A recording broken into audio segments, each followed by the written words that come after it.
How do we determine the scope of an accessibility audit?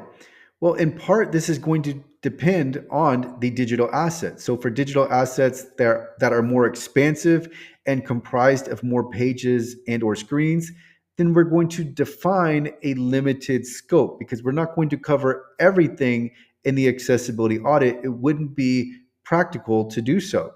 But we'll define a limited scope that is representative of the rest of the digital asset.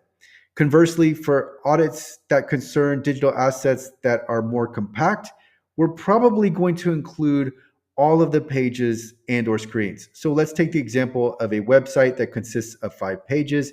Here we'd probably just include all 5 pages in the scope of the audit. So that's the first part. But then we also have what I have written down on the slide. So let's go through this. An audit scope should include primary layouts, templates, primary user flows, most visited pages and or screens, important pages and or screens, and pages or screens with unique content or elements. If the budget is limited, choose the essentials.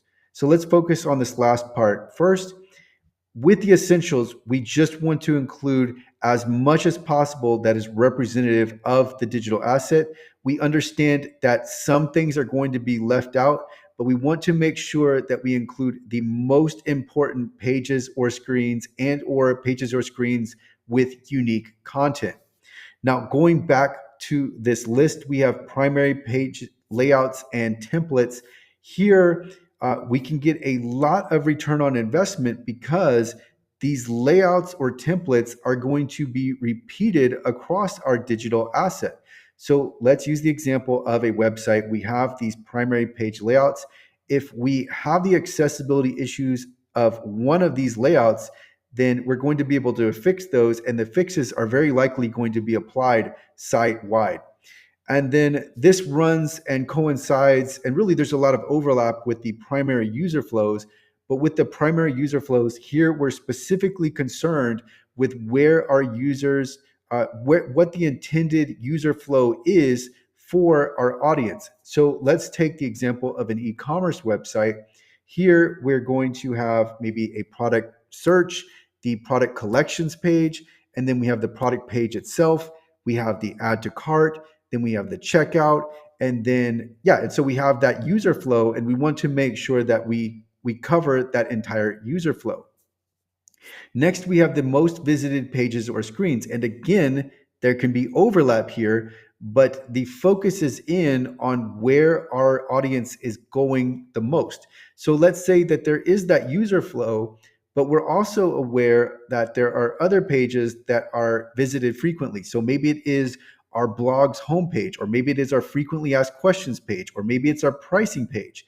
So even though that wouldn't be the involved in the theoretical user flow, then we want to include those pages or screens because they are highly visited. Similarly, with important pages or screens, here it's not so much the most visited or the primary user flows, but it is pages or screens with serious implications. So let's say it's the privacy policy. Let's say it's the terms and conditions page, etc. So there we'd also potentially want to include those in the audit scope. And then last I have here pages or screens with unique content or elements. So let's say that we've covered all of those previous types of pages or screens, but now we're concerned with any others that have content that isn't found anywhere else or elements that aren't found anywhere else. So let's say that one of our pages includes a slideshow, and that's not found on any of the other pages or screens that we've already contemplated. So if that's the case, then we want to make sure that to include this page, because that's going to be a unique element that's going to be important that the remediation team won't otherwise know what accessibility issues exist on that particular element. So this could also apply to, let's say, a page with a collection of videos, or a page with different infographics, or a page with an interactive table. Whatever the case may be, we also want to pull in that unique content wherever is possible. But again, if budget is limited, then we're going to just focus in on the essentials, and we're just going to look for a core group of pages and or screens or potentially content. So that's going to be the focus if budget is restricted. But now we've covered how to determine the scope for an audit. We'll continue on with the next video. And if you need help with an accessibility audit, you can visit accessible.org/audits and find more information on our services.